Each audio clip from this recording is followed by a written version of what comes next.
Alright YouTube, this Dewalt DCF900 review, and I did make a bunch of videos on the 899 when it came out. This is the newest model, newest high torque model. There are quite a few differences, but there are some things that I notice are the same. So let's go through a couple of things. If you're buying this for home use, like to be your primary impact wrench, you're only going to have one.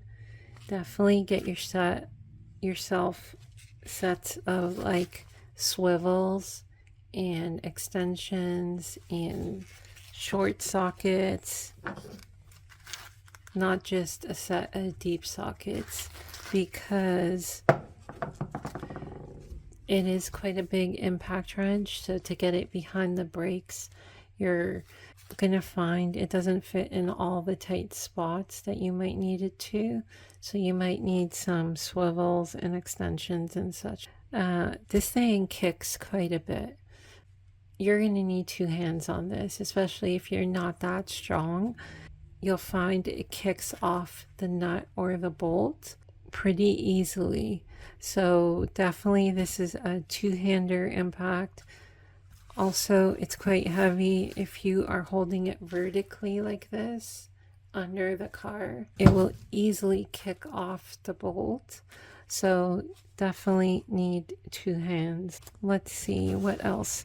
The selector switch, I believe on the DCF900, or even all the Dewalts, they're pretty much the same. This is like a DCF887, and it has the same selector.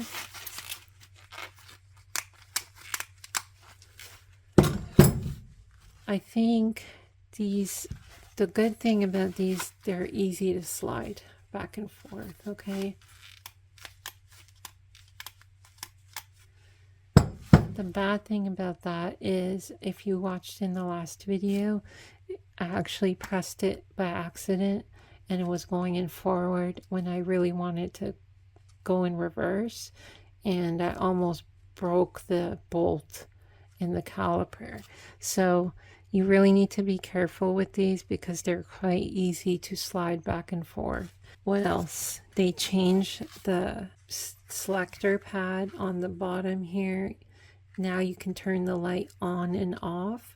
The old impact had this manual, like this selector here, like this physical switch. All right. Now the issue with this in the 899 is that when you're holding it like this, it was easy to press it out of 3 and back into 1 or back into 2. In the DCF899 video, I actually was having trouble taking off the axle nut because I had flicked the switch with my pinky finger, and it was in setting 2 or 1, and I couldn't figure out what was the issue, why it was underpowered, and it was just the switch that had moved. So I think it's a lot, after using this, it's a lot harder to accidentally press this out of the speed you want it to. So that's pretty good. We'll look at the base here. If you don't know, they've come out with this anti-vibration base.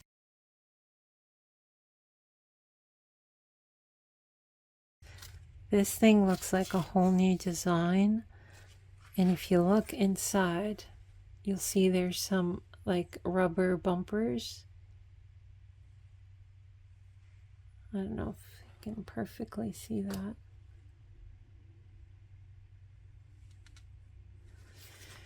And I took this video clip. You're gonna see it's a lag bolt going into, I think, like into wood, and what's happening is this the battery is vibrating. It's really loose on the base, and this is a big issue back then because sometimes the batteries would pop off for some people. That never happened to me, but some people commented that their batteries would pop off. So I know DeWalt had some issues with that. They did put the rubber bumper here, but as you can see,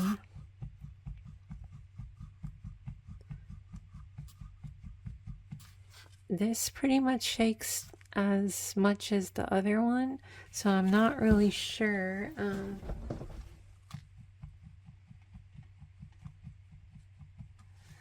So I'm not sure if this is supposed to stop the battery from moving or just to isolate it from the actual rest of the tool, because you can see this is one piece right here, and then there's the tool right here. So it's two separate pieces, kind of like the Makita design. Makita has a whole the whole base is separate from the handle. So we could do another leg bolt test to see how that works, but maybe Toolboss will do a leg bolt test and try it out.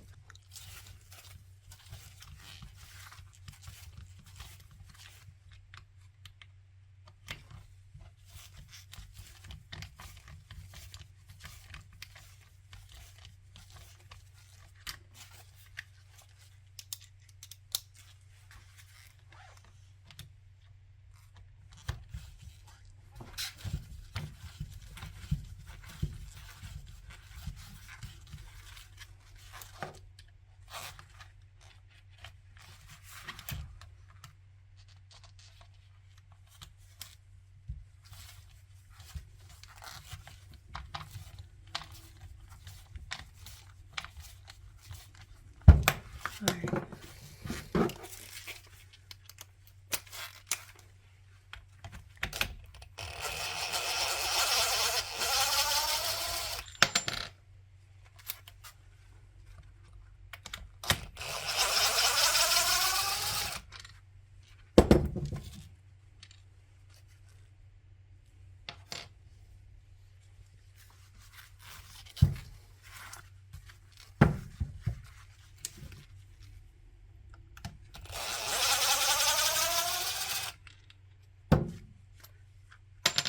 I feel like this thing has new screws, different design screws.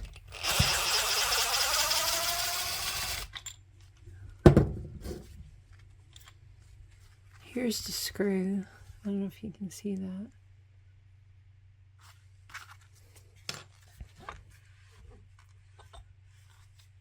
All right.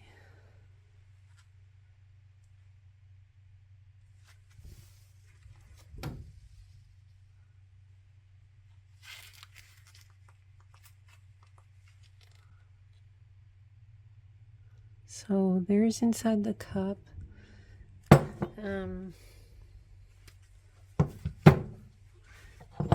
Dewalt uses a moly grease.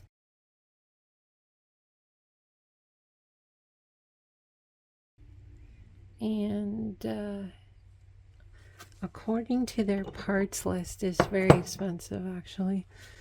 So there's the inside.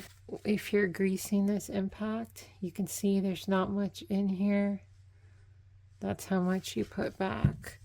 You can try the DeWalt moly grease, but I believe it's pretty expensive.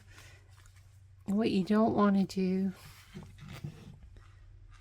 is pack this area full of grease, because this rides on this shaft here and it's meant to go in and out. If you pack this full of grease, you'll find when you put this on, it just becomes like a shock and it's not able to compress all the way because it's full of grease. You might not even be able to put the nose cone back on. So lightly grease everything and you should be okay. I think that's it. So all right, I'm gonna put the cone back on.